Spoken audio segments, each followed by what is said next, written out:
just how to I did my budget, but I didn't do it the way quite like you do it. So now I'm gonna go back in and break down what I spend on gas, what I spend on every single thing, because I just Yeah. big stuff. So now I'm gonna go and just do absolutely everything. And that's the thing, what a lot of times when people make their budgets, that's sort of where they, fall short is that they miss out on those little things you spend money on. Hmm. And And those little things you spend money on, that's where it adds up. and I'm noticing that because I actually have an account that's for my everyday use. And Uh-huh. normally when I exhaust it, I put some more money in it. But because I've Hmm. started reading this book, I have not put any more money in it. And it is hard. It is exhausting not to just eat at home and just stay focused on what I'm supposed to do. I can't do Right. anything until because I only do it once a month. So I say I can't transfer any money. So I'm really working hard to stay focused. Yeah, because Good. I'll spend just $2,000 in a month on nothing. And I'm Yep. now more aware.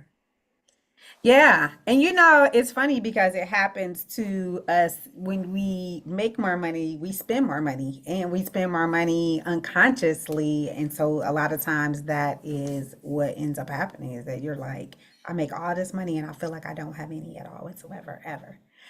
So, hello, hello. Thank you everyone for joining us. We are here to talk about my book, which is Rooted and Rich: Nine Mantras and Moves to Financial Freedom. And if you don't have the book, it's okay. You can still get it. But we just like to have some conversations about money and our money habits, our relationship with money. And most importantly, I am very much a person that, the motivation is all good. But okay, when you get done motivating me, what actions do I need to take? Which is why my book is Nine Mantras and Moves to Financial Freedom, because it's super important that we actually have the moves to go with the mantras. We need something in addition to the motivation, we need the action steps. So that is what is in the book, Rooted and Rich: Nine Mantras and Moves to Financial Freedom. You can buy the book on Amazon if you don't yet have it. And we're going to go ahead and get started. Now, this is a space where we can be open, where we can talk, and you don't want to be shy on this call. So there's no shy people. If you have something to say or you have a question, just go ahead and shout it out, raise your hand, do whatever you want to do, but participate, please, because it just like when you participate, it makes this it makes it more fun for everybody, and we all get to learn. So, mantra number one in the book is find your purpose and the money will come. And we talked about this. This was creating a vision, a personal vision for yourself and your life. I shared what my personal vision is, which is at some point I'm going to be moving into this dream home that is on the ocean, and I have some things I need to do to get there. So I'm working on it. And then if I can take care of my money will take care of me. That is all about, as Shirley was just saying, creating a spending plan. So we don't want to feel restricted because we work hard for our money and we should be able to spend it. I am not one of the fire people that says live frugally. I say live in your purpose, live with vision in mind, but make those vision and value based financial decisions. If I say that retirement is important to me and I don't have a retirement savings, then retirement is not a financial priority for me. I have to make it a financial priority. So if I take care of my money will take care of me. It's all about creating a plan to have values based spending. So that is chapter 2 of the book. Chapter 3 of the book we talked about. So this is a 6-week series. This is actually the third week of the 6-week series. If you haven't joined us the other weeks, don't worry about it. It's not that big of a deal because you're here today. And the third chapter is work smarter, not harder. And in that chapter, we talked about setting smart goals. Those are those goals that we set that are actionable goals that we can actually tie directly back to our vision. And today we're going to be talking about the value of time. We're going to talk about the value of time, and then we're going to talk about I don't work for my money works for me. That is those two chapters of the book are very important, and they're very tied into each other. So, has anybody read chapter 4, which is the sorry, I just said it. Chapter 4, which is My Time is Valuable. Has anybody gotten to that point yet? I have, Ebony, but don't ask me to summarize. Zero. Don't do it, Okay. but yes, I Well, have. I don't want to, okay. So I don't want to give too much of a spoiler alert, but here's what I'll say. One of it, if you are an entrepreneur, we hear all the time, oh, you need to have multiple streams of income, multiple streams of income. So I'm gonna tell you a little bit about my multiple streams of income story. So when I first became an entrepreneur, I had multiple streams of income. Those multiple streams of income included I had a DVD vending machine. This was sort of it was before the Redbox really became popular. So there were like basically these private companies, and then Redbox kind of came and bought everybody out. But I had this DVD vending machine. I had a property management company. I had my law firm, and I was doing credit repair. I don't know. I had a couple other things going on. And what I found was that I was just scattered all over the place. And while each of those businesses made some money and it was good, none of them were making as much money as they could if I had just focused on that specific business. So I learned from that about spreading myself too thin and really learning what is the value of my time. So I had to sit down and look at the DVD business and say, you know what? Yeah, this DVD business makes about $500 a month, but divided over weeks, that's about $150 a week. Is $150 a week really worth my time of going to buy DVDs, filling up the machine, letting the tracking everything? It was a lot. Oh, we had to put stickers on the DVDs so people couldn't steal them. They were kind of like tracking stickers. It was like a lot of things that had to be done. And $500 a month that the business was making was decent money, but it wasn't enough to pay somebody else to do it. So I had to do all of those things.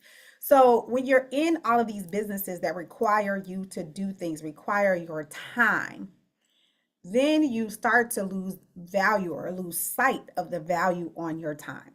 So what I learned from that was, I really had to sit down and I actually started setting goals, financial goals for my business. Now, we talked about setting personal financial goals previously, but when you set those financial goals for your business, then you say, okay, well, if this business doesn't make XYZ amount of money, then it doesn't make sense. If I can't at least pay my bills with this business, then it doesn't make sense for me to be in this business. So, what else can I do? How can I transition? It's the same thing if you have a 9 to 5. If you're spending all of your time on that and you say that your vision is to spend time with your family, but you never have the time with your family, or you say that there are things that you want to do personally and you're never having time to do those things personally, then you really need to learn to adjust your time to match with your values. If you want your money to match with your values, then your time has to match with your values. Everything needs to go together. And the only way you can get everything to go together, your money, your value, your time, all towards your vision and being completely aligned, is learning that your time is valuable. And you have to place a dollar amount on it. And you have to have people respect that dollar amount. So for me as a lawyer, I do closings and real estate closings. I mean, we make a decent amount of money for real estate closings, but I'll have people that say, oh, your fee is too high. Well, I've been practicing law almost 20 years. I do almost exclusively, I do real estate and estate planning, and pretty much that's it. I do some evictions, but other than that, everything that I do is real estate related. There are very few people that have the level of knowledge and skill that I have. So my time is worth XYZ amount of money, because when you work with me, you are working with me. You're getting the benefit of the last 20 years. Oh, and you're getting the benefit of my $250,000 law school degree. So you're getting all of this value that I'm showing up with. And because I understand the value of my time, I am able to better deploy my time and to also have cutoff times. So that's the other thing we'll talk about, is cutoff times.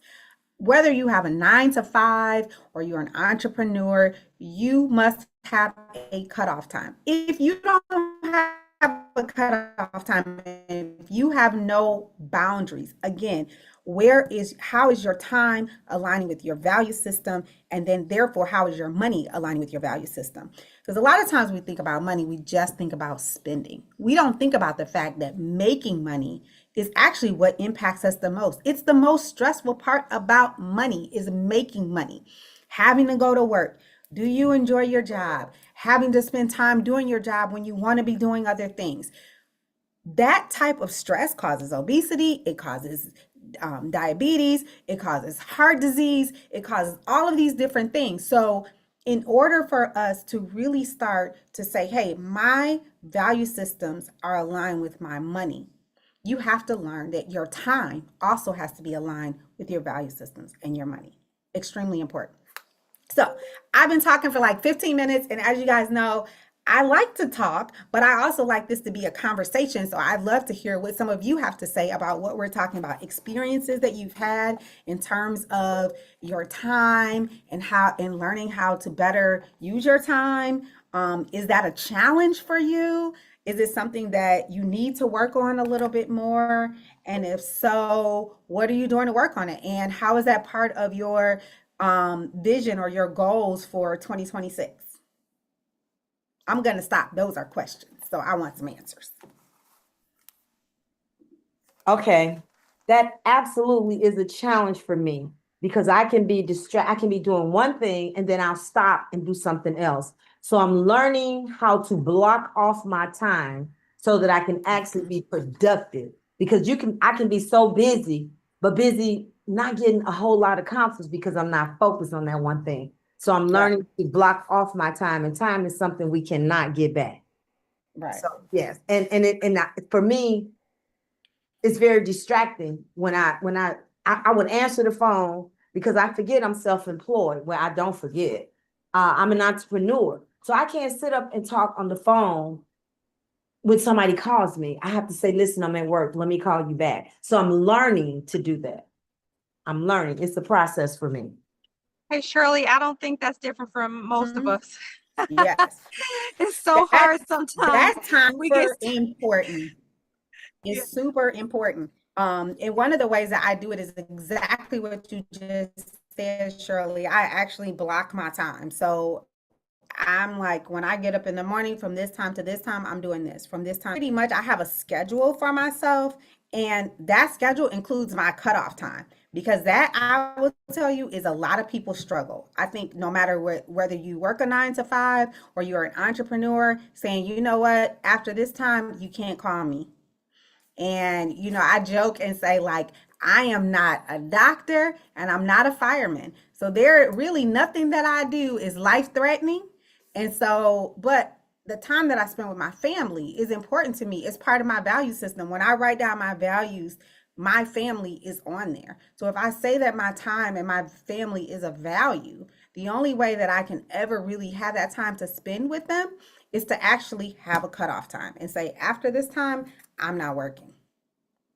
On the weekends, maybe I'll set aside a little bit of time in the morning. But other than that, people call me and I'm like, this is my time for my family. I'm really sorry. But if you want to give me a call on Monday, sure. I'll text people back and let them know. Thank you so much for calling. I really appreciate you thinking about me. I'll be in the office on Monday at 9 a.m. Here's, get on my calendar. And I have a calendar link that people can get on. But at the end of the day, what I tell people is like, if I die tomorrow, the people that are going to miss me is my family. My clients, they may miss me for a minute, but their transactions are going to keep on going.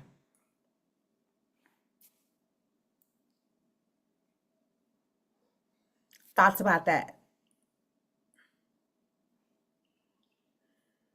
We have a couple of new people, Tanika and Johnny. You guys have any thoughts on this?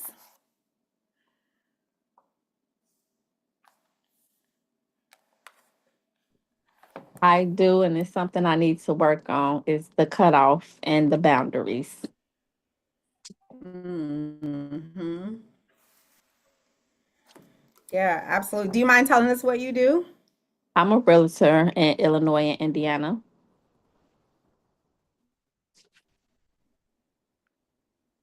hard when you know, because you right now I mean, being a realtor, you got to fish to eat, right? Like you need that work.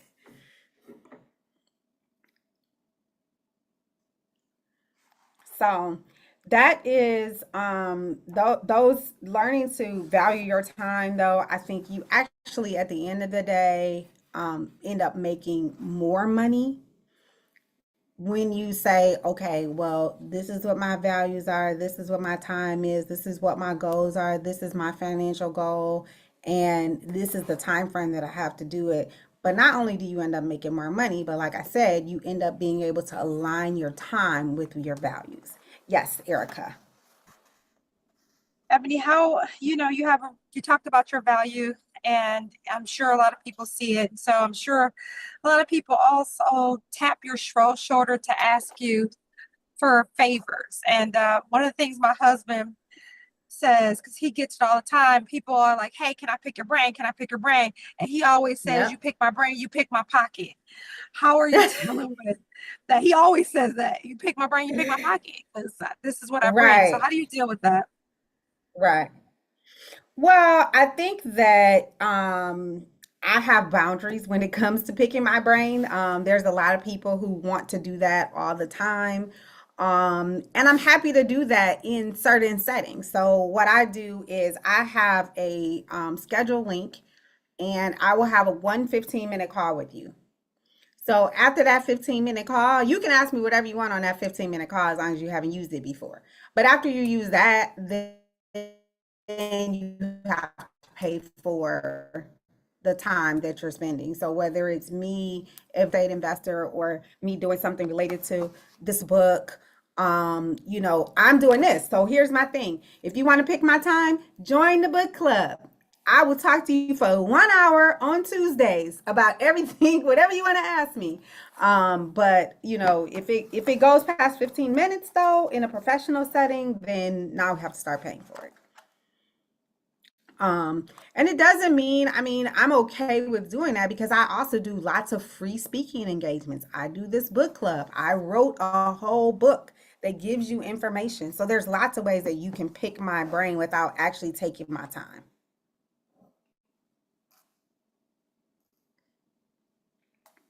Ebony, one of the things in the book that um, I struggled with earlier on, similar to you, was trying to create all these different streams of income. I tried to start a number of, different businesses, wanted to get into, growing my real estate portfolio, wanted to, Hmm. just do all these things. And so as I was reading through that chapter, and you talked about focusing on one thing and digging deeper instead of broader, that just really hit home. And I Yeah. realized, my husband would say, I mean, I have a really good role in my firm, and he's like, focus on the main thing, just focus on the main thing. And Right. so the main thing being my job, and I do enjoy it, and it does give me the privilege to do the things that I want to do and have purpose. But I still, I want to start this, I want to start that. So reading that chapter and kind of listening to that is helping me direct where my focus needs to be a little bit more. Yeah, so what we talk about in the chapter, for those of you who haven't gotten there yet, is really having your primary source of income. It doesn't mean you can't do other things, right? You can do other things, but you need to be strategic about doing other things. So let's say, for example, you're an accountant. Maybe you decide to have a monetized social media page where you provide advice to people about accounting. Maybe you decide that you're gonna provide something, but I think that if you're going to do that, if you're going to have an active stream of income that's going to actually take your time. So I don't think that somebody should be an accountant and also running a restaurant, and also because it's too many, you're doing too many things, you have your hands in too many pots, and you can never do anything that where it would monetize in the way that it should. But if you say, okay, well, for me, I'm an accountant, or for me, I'm a lawyer, but I decided to invest in real estate. Well, real estate is passive income. Now, at the level that I'm investing now, it's not necessarily passive. So I have people that I hire to assist me with it. But honestly, the majority of my time is spent in my real estate business to get to that point where you can say, okay, well, I can pay other people, but you can have passive streams of income. So real estate is a passive stream of income. Investing in the stock market is a passive stream of income. And there are some really fun ways you can invest in the stock market. Let's say you want to buy real estate, but you don't want to actually you don't want to actually have tenants. You can do that as well. You can buy what's called a REIT, REIT, and I talk about that in my book. If you buy a REIT, then you can own real estate without having to actually own a property. And REITs pay dividends, which is cool because if you're not familiar with the stock market and dividends, dividends are stocks that you hold, and the company basically gives you bonuses for the amount of shares that you hold. So REITs are amazing. They're a great way to get into real estate if you don't have the time to actually manage real estate.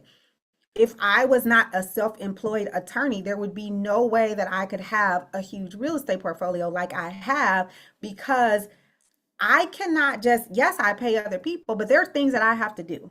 There are phone calls that I have to take. There are properties that I occasionally have to go to. There are things that I need to do in that business. And if I didn't have the flexibility to do them, people would either be stealing from me or I would have a lot of problems. So I deal with a lot of people who are in real estate and they decide, for example, to be a fix and flipper, but they have a full-time job.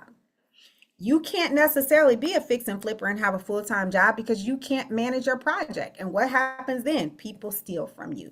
Your contractors don't show up. Your projects take longer than they should. Your projects cost more money than they should because they take longer than they should.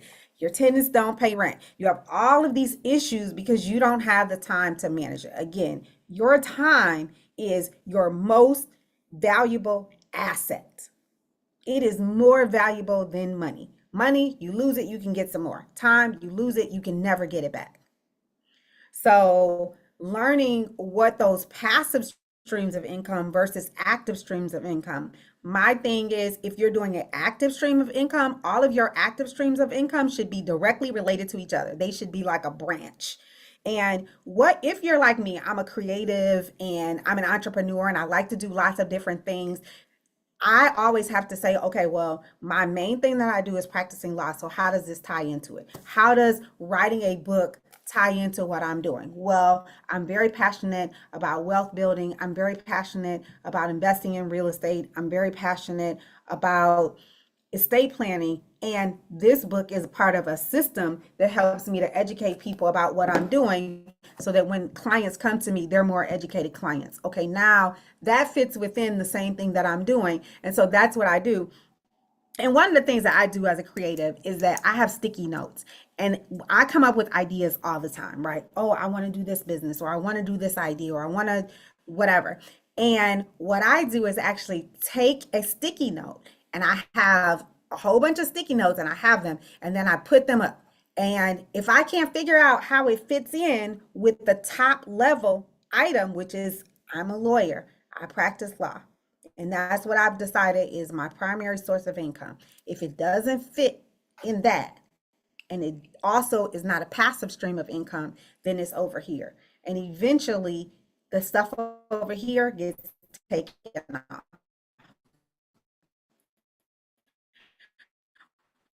But where we don't want to, earlier in the book about fears, a lot of times we have fear of missing out.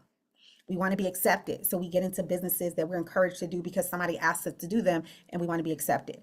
Instead of those fears, though, we have to learn to be driven by our values. For me, I have mentioned that my values are family, my values are traveling, and my values are retirement so I can spend more time with my family and travel, right? So if those are my values, I can't have 20 different businesses. I could, but my value system doesn't involve working 24 hours a day. So how do you start to do that? And that's one of of the methodologies that really works for me, I don't throw my ideas away. I put them on a sticky note. Oh yeah, that's a great idea. And maybe I can tell one of my friends about doing this idea, or maybe I can help somebody else do it, but I'm not going to do it. And people ask me all the time to get into other businesses, to invest in other things. And I'm like, hey, that sounds really exciting. I wish you the best. If there's any resources I can give to you, I'll give you those resources. But thank you, but no thank you. I'm not going to invest. I'm not like, that's not part of my system and my plan. And the only reason why we get into these other businesses that are outside of our systems and plans is because we have fear of missing out. It's FOMO.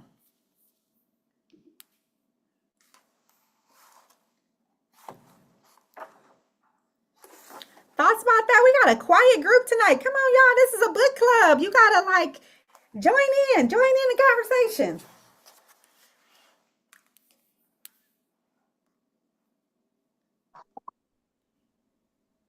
So, Ebony, I have a question. Yes, absolutely. First of all, thank you for doing this. It is greatly appreciated. Much respect. And so, a little bit on the flip side, if you've been working pretty much your entire life, you might be 10 years out from retirement.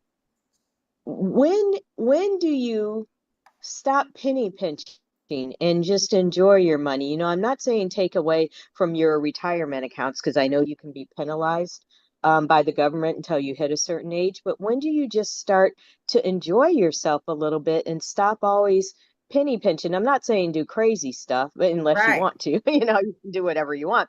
But just stop that penny pinching and enjoy what you worked hard for. I So love thank that you. question. I love that question because there is what's called a fire movement. Have you guys heard of the fire movement? How many of you heard of that?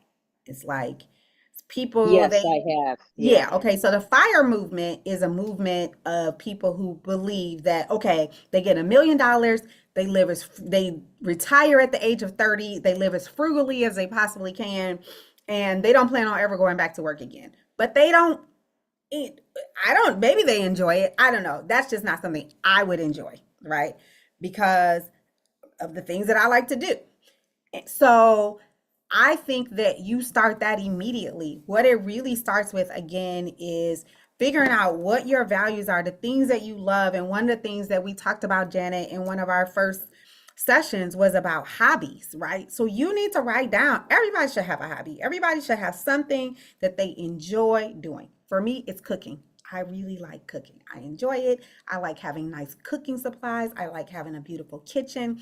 I like having an indoor kitchen and an outdoor kitchen for the summer. So, I need certain supplies in order to do that. So, whatever it is that you enjoy doing, whether it's golfing, you should have something because at some point, like you said, you are going to retire and you need something to look forward to. You need something that you enjoy. But that should be a part of your budget. So I think what a lot of people do is they say, oh, I'll wait till I retire to do it. And then they don't start saving. They don't put that as a part of their budget now. When I sit down with my husband as a part of we just sat down last week or a couple weeks ago and did our family budget. One of the things we know is that we love to travel. Last year, we overspent in our travel budget. It was my 50th birthday, and that's what we chose to do. We were very conscious about doing it. So this year we said, okay, maybe we're not going to go so crazy with travel. And my husband initially said, well, maybe we just don't take any trips. And I was like, well, that's not realistic because that's not who we are, right? So if we say, and so that's really going back to, okay, what are your values? Now you wrote down your values, you wrote down your hobbies, you wrote down the things that you enjoy and the things that are important to you. You should be doing those right away. And one of the things I talk about in the book is that a lot of times we see financial freedom as something in the future. I see financial freedom as a lifestyle that you live every day. And that lifestyle that you live every day starts with making your money align with your values and your purpose. When your money is aligned with your values and your purpose, you start doing the things that you do right away. You don't penny pinch. You say, if I make this amount of money, this amount goes to savings, this amount goes to what I love. And so maybe I don't DoorDash. Now that's something like I do not DoorDash at all whatsoever. I don't because you pay double for your food. And that's not where I choose to spend my money. I don't necessarily Starbucks. I mean, I may go there every once in a while, but I don't even drink coffee. I don't go there very often. I try to limit my eating out. So there are things that I enjoy doing, but I might not do those as much because there are things that I like to do more. And those things that I like to do more are traveling and those types of things that I know that are a part of my budget. And so I plan for that.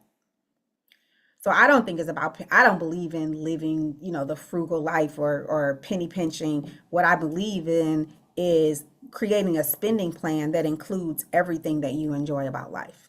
And some things you can't afford, right? Necessarily not right now. And so then you just save for that. So part of your budget is, hey, I'm saving to be able to do certain activities. Does that make sense? Yeah, thank you so much. Absolutely. I like the way you put that as well. Okay, and I need to hear about your travels so I can get me some ideas. Thank you. Well, my two big ones that I did last year was I went to Brazil. We went to Carnival in Brazil, which was an absolutely amazing experience. And then we went to Tulum for my birthday. So that was a lot of fun too. Those were our two big trips. Okay. Happy Um, belated birthday. Thank you. Thank you. Erica, you have your hand raised. So, Ebony, what is your perspective on getting help, like from, I've got to ask a financial advisor, and I'll tell you why. So I never thought I needed help from a financial advisor, right? I'm Mhm. licensed. So I have a Series 7, Series 66, 99. I'm licensed. I'm a licensed investor. But that's not what I do. Right. And so I didn't see the value until the last few years because, first of all, having one helped force my husband and I to have really interesting and difficult conversations, Mm-hmm. and we're able to put everything on the table, and have more holistic conversations that we probably would have had we tried to do on our own. Right. And then the plan and budget that we've created through the help of the financial advisor has shifted our finances in just a astronomical way. Yeah. And so what I do find is that people don't have a financial advisor. So, Mm-hmm. you talk about, I want to plan, I want to have a spending plan. When do I want to stop pinching pennies? Well, I can look now at my portfolio and look at the reporting that my financial advisor, and it Yeah. has, hey, you're not going to make your plan because you have spent this or you have done that, or hey, you are going to make your plan. So you have this, leeway. So I'm wondering what your perspective is on that. So I love that question, Erica, because one of the things that I read this book, I think I mentioned this to you guys before. It's called Who, Not How, right? So just because you are an accountant doesn't mean that you don't work with a financial advisor. Just because I'm a lawyer or I wrote a financial book, like I still talk to financial people and I get advice. I am not only do I do that for financials, but what I've learned is I like to stay in my lane. Again, back to your time being money, like if I spend my time on what I'm good at, then I can make money on what I'm good at. I can then use my other time to spend doing the things that I enjoy. The things that I am not good at, I'm going to tell you one of my biggest challenges. I am not like I am a clean person, but I'm not a neat person. And there's a difference, right? Like somebody like if I put a cup down, my husband is the kind of person like I put it down, I might come back to it an hour later. If I put a cup down, he picks it up as soon as I put it down and puts it away. Like he's that, like always clearing things off. So what I learned was that we have to have somebody to clean our house because otherwise, with all of the things that we're doing, we may sweep the floor every day and that kind of stuff, but then you still just get little things that you collect and you have stuff everywhere. Um, and so what I learned is that, hey, there are certain people that I need. I need an organizer. I need somebody to regularly clean my house. when it comes to getting a financial advice, I need a financial advisor because some things my brain just doesn't need to think about. I don't have to think about and do everything. And so I think that it's important to have a financial advisor, especially if you're struggling around this budget piece, because a lot of times people think that, oh, I just need to make more money. And you can make $1 million and still be broke. You can make $1 million and still not feel financially secure. You can make $1 million and still not have financial freedom. Why is that? Because you're chasing your tail because you're spending as much as you make and you don't have a budget and you don't have a spending plan. You have to monitor where your money goes. And also, it's a lot to manage. So I don't have a financial advisor, but I have a CFO, right? My CFO constantly gives me financial reminders about a variety of different things. And it's helpful to me to have somebody who manages my finances, because if I had to keep up with the finances for my business, my personal household finances, all of these different things, then what you're going to do is you're going to miss things. And, we talked about this last time about how, I had a situation where somebody stole like a lot of money from my bank account. And they were able to do that because there were not watchful eyes. I wasn't looking at the statements every month. Well, I'm not alone in not looking at my statements every month. I'm sure that we have recurring subscriptions that we don't know about and all types of things because we're not managing and monitoring those things. So I absolutely think that there is value in using professionals to help you along the way, whatever area that you need that help in. And financial advisors are great because they, teach you things. And I talk about, my financial mentor, Glenda Bridgeforth, in this book. They tell you things like, hey, you need to be diversified. So here I was a real estate investor. I have, this huge multi-million-dollar real estate portfolio. And I didn't have any stocks and I didn't have a retirement account and all of these other things. When you have a financial advisor, they're going to say, you know what, that's really great, but you need to be diversified. And here's why you need to be diversified. And they're going to help to guide you in a direction so that you don't fail. Thank you. No problem. So the next chapter we're going to talk about is, before we go on further, I'm yeah. thinking about what you're talking about, a financial advisor. Yes.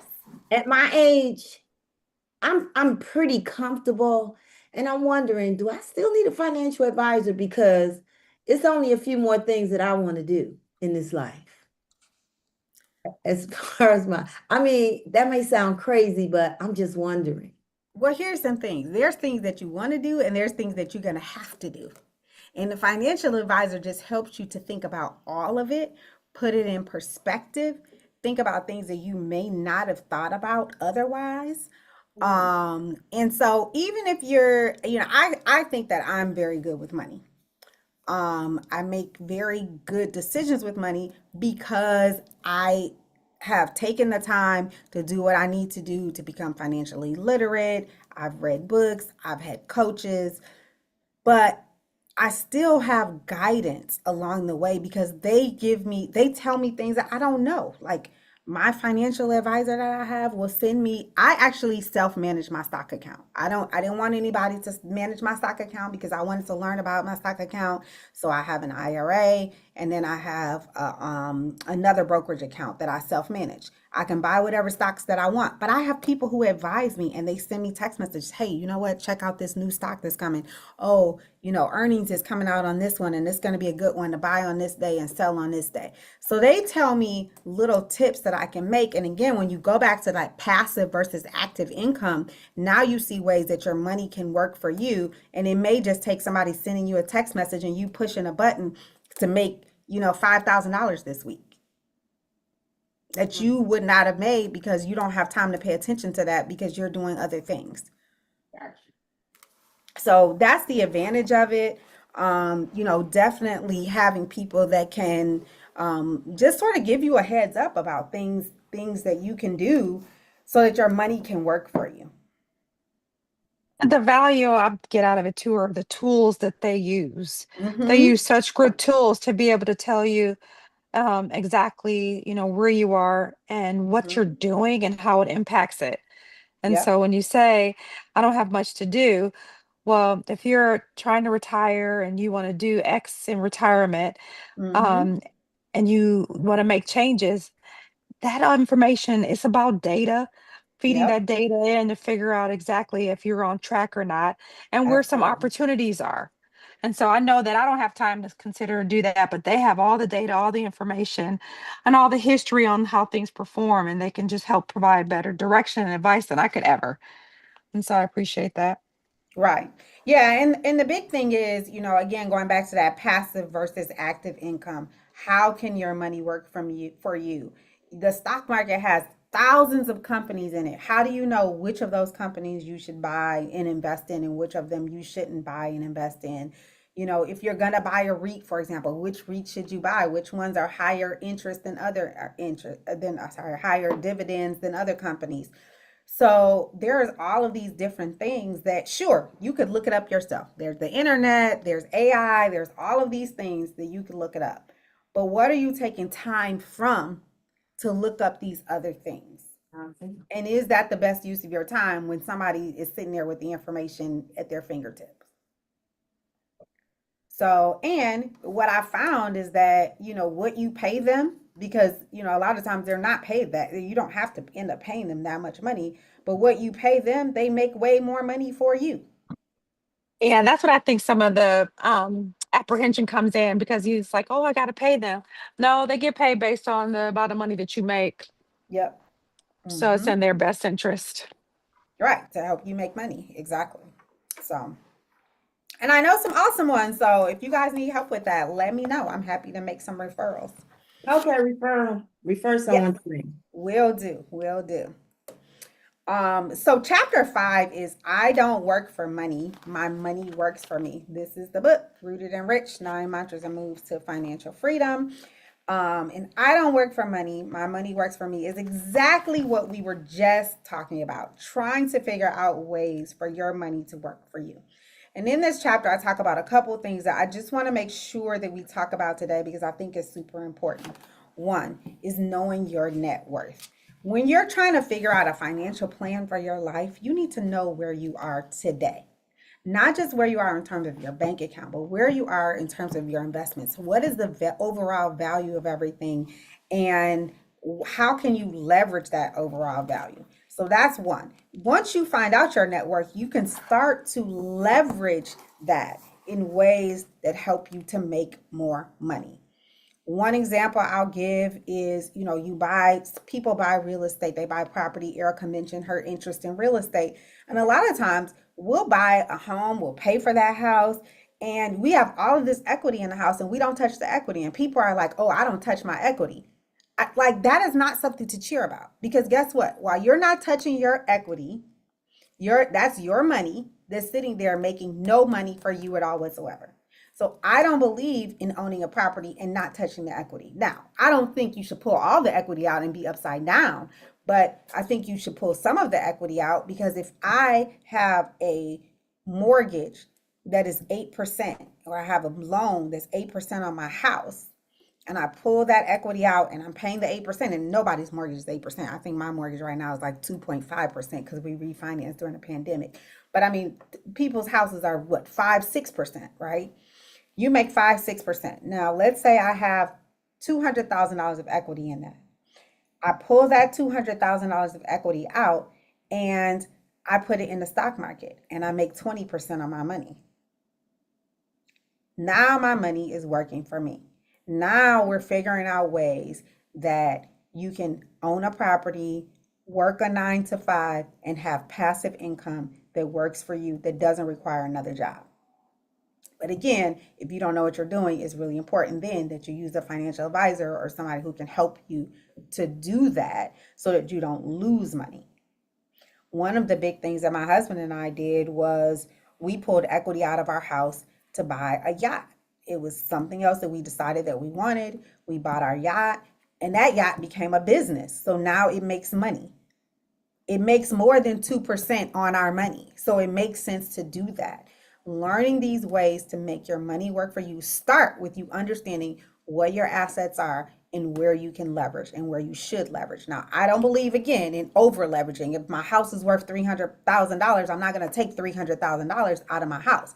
Maybe I'll take $100,000 out. So then that's a third of it. You still have 2/3 of equity there in case you should ever have to sell it or to account for the market going up and down, because the real estate market fluctuates as well. So you want to have some equity in the property that accounts for those fluctuations, but you don't want to just have money sitting there. They could be working for you. That's not. So I'm a firmer believer in that, in your money working for you in every single way. And I look at, my home as an asset. Anything that I have, if I can leverage it, it's an asset. And so in the book, I give you the tools so you can figure out your net worth. I also give you the tools so you can figure out your financial freedom number. You can actually calculate your financial freedom number. How much money do I have to have in these different places, and be able to do the things that I want to be able to do. And in talking about that, we talk about diversification. And I talked a little bit about diversification earlier, but making sure that I'm not just a real estate investor. Now, I watched this video of this guy earlier today, and he was talking about how he owns 40 properties and he still feels broke. He never has any money. And he's like, my properties make money and I'm just not really sure what I'm doing or why, but I'm broke. And people sold me this dream of being a real estate investor, and I own 40 properties and I'm broke. And the first thing I thought about was exactly these principles that we're talking about here in Rooted and Rich, which is, okay, what is your spending plan? Are you monitoring your spending? Do you have ways that your money is working for you? So if you have a 9 to 5 and you're making a certain amount of money, how much of that money are you putting in your retirement account? That's one thing. So you max out your retirement account, but once you max it out there, do you have any other brokerage accounts that are growing in a different way so that you have different levels of risk in those accounts? There are a lot of things that you can do. And these things are not things that are taught in school. We don't learn this when we grow up, right? We learn to wake up, go to work, you work till you retire, and then you live on a fixed income. And if that's the case, then you end up a lot of times foregoing your dreams and the things that you enjoy, and you're always worried about money, and you don't feel that sense of financial freedom because you've never been in a situation where you're saying, hey, you know what? These are the things that I value. I want to make sure that I'm putting my money towards that. But in order for me to do that, my money has to work for me. So it is extremely important that you don't just get up in the morning and you work every day for money, but that money also should be working for you. Finding ways to make that happen. Is that reducing your tax liability by investing in a business so that you have write-offs? And again, maybe that business is a social media business. Maybe that business is a consulting business that's aligned with what you're already doing. It doesn't require a whole new value set. Maybe you are a lawyer, but you're also a very talented artist.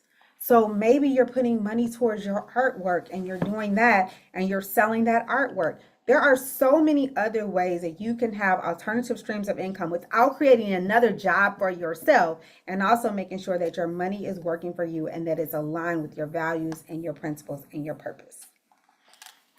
So those are those 2 chapters. This chapter is a lot of mechanics. It talks a lot about, like I said, figuring out your net worth, figuring out your financial freedom number, because once you know those numbers, once you're like, okay, the exercise, sometimes we avoid things like budgeting and figuring out our net worth because we feel like we don't have anything. But the reality is when you do it, you figure out sometimes you have more than you thought, or you figure out, no, I'm not where I need to be. But you can never get to where you want to be if you don't know where you are now, because then you have to try to come up with those steps. But how do I know what steps I need to take if I don't even know where I'm at right now? It's super important. So we have about 8 minutes left. I've been talking. So let's just have a discussion. You tell me, what are your thoughts about these 2 chapters? What are your thoughts about where you are? Has anybody figured out their financial freedom number? Erica, you have a financial advisor. Did they give you a number that was related to that?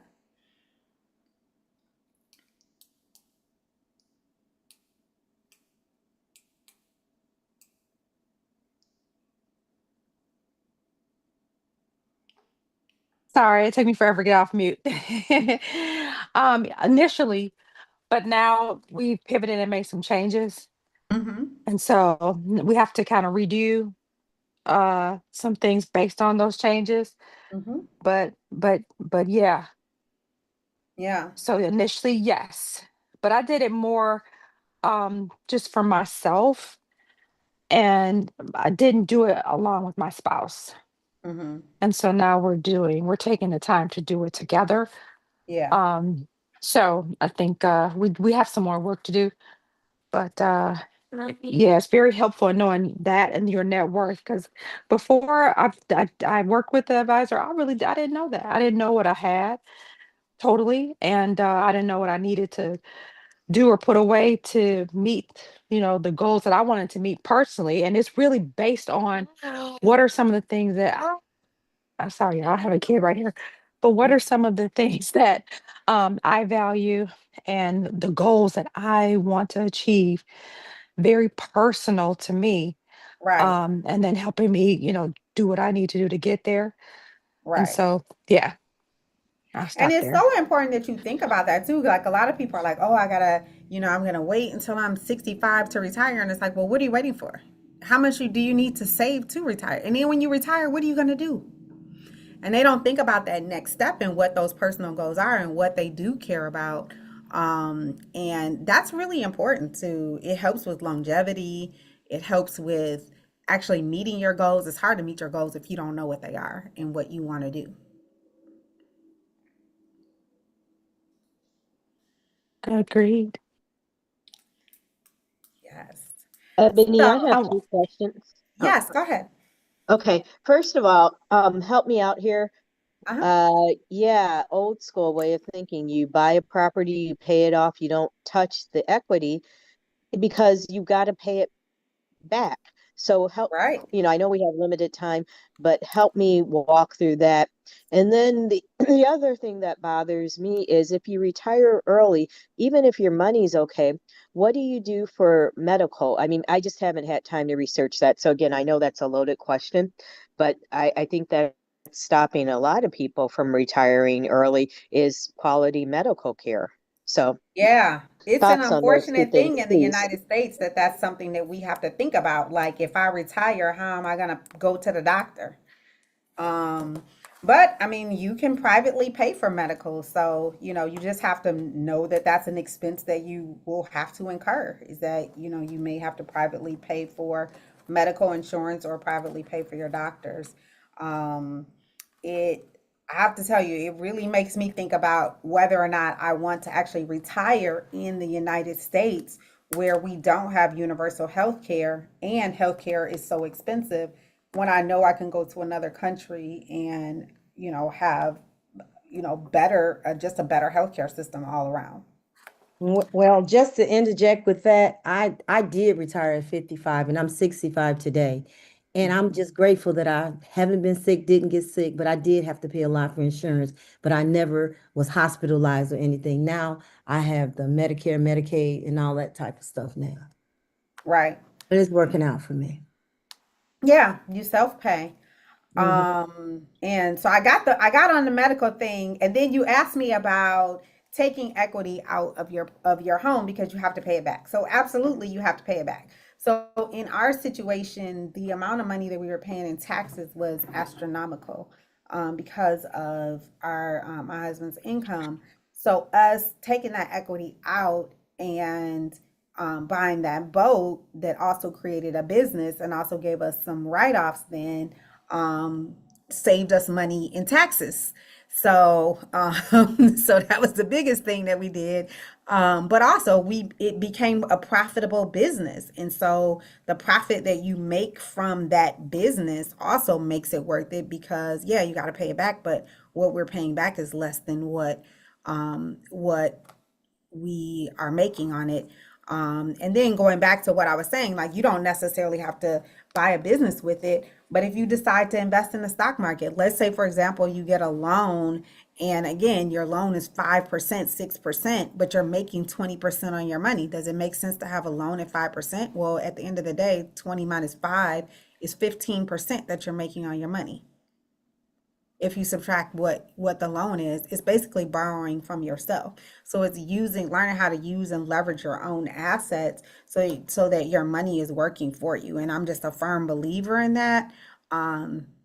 Not that I'm not, I guess I might be lazy. I don't know. I just don't like working, right? So I like to try to find ways that my money can work for me. And one of the ways to do that is just to make sure that I'm leveraging the items that I have to make as much for me, so I don't have to do extra work. Is that home equity loan or HELOC, whatever you use, is that tax deductible? Do you know, generally speaking? I Yes. mean, Well, the everybody's interest situation is, right? different, The but interest is tax okay. deductible. Yeah. Yeah. We got a mortgage, so the mortgage interest is tax deductible.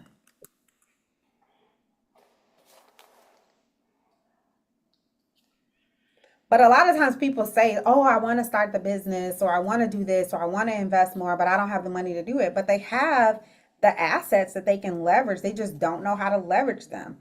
They have even if you have stock accounts, a lot of people don't realize that if you have a brokerage account, you can get a line of credit against your brokerage account. You don't have to sell your shares or anything. You get a line of credit, you leverage that, and you can use that to buy investments. So, if you've been wanting to invest in real estate or wanting to start a business and you own a home or you have other assets, there are ways and things that you can do to, things that you own that you can leverage without having to, reinvent the wheel, or without having to make it so that you're cash poor. And so that's another thing I talk about in the book, is like part of being diversified is that we don't think about part of being diversified is actually having some cash. So you need some money, and you don't want to be house poor or cash poor and putting, I have this conversation with people all the time. They're like, oh, I'm buying a house. I want to put 20% down. Put 20% down for what? I put 20% down so that my mortgage can be $200 less per month. When if I put that, if I put 3% down or 5% down and I put the other 15 to 17% in the market, I'm making way more money than the $200 I would be saving if I sunk all the money into the house. So again, learning these strategies, these are the type of strategies, if you make money and you're feeling like, okay, I'm still not feeling that financial freedom part of the money part of it, it's because your money isn't working for you. And there are so many strategies, and these are not the strategies that we learn from school. These are the strategies that you learn by talking to financial advisors, reading financial books, watching financial TV. And then you start to learn these strategies and you're like, oh, no wonder I see the people who get up in the morning all summer long and run on the beach and they're on their phone and they, but they seem to not have a care in the world. It's because they have learned these strategies and they don't create a struggle that actually really doesn't exist. If you're a high income earner, or even you're an average income earner, you have the ability to save. So that's another thing I just want to talk about as we close, because it's 8:00. I'm going to talk about one of my favorite investment tools. Now, we don't think a lot of times about a savings account being an investment, because your savings account is in an account that makes 0.000001% on your money. Absolutely. But there are what is called high yield savings accounts. And people still don't know about it. This is not a new concept. High yield savings accounts have been around for a very long time. Generally, nowadays, they are banks that are online banks. Does that mean it's not a legitimate bank? No. I have a high yield savings account with American Express. Their Ally Bank has a high yield savings account. There are major banks that have high yield savings accounts. If your money is sitting in an account at a regular bank, a Chase Bank, a Bank of America, whatever, Harris Bank, whatever it is, if your money is sitting there and you are not making high yield interest on your account, you are missing the easiest opportunity that you could possibly have to save money and to invest. A savings account is absolutely an investment account. And you should be thinking about your savings account and the interest that you're earning on your savings account the same way you think about all of your other investments. So if you don't learn anything else from tonight, anything else from Rooted and Rich, learn that you need a high yield savings account. HYSA. You can Google it. You can Google HYSA, who has the best interest rate. And you can get whoever has the best interest rate on a high yield savings account. Your savings account should not be in a regular banking institution where you're not making any interest on your money.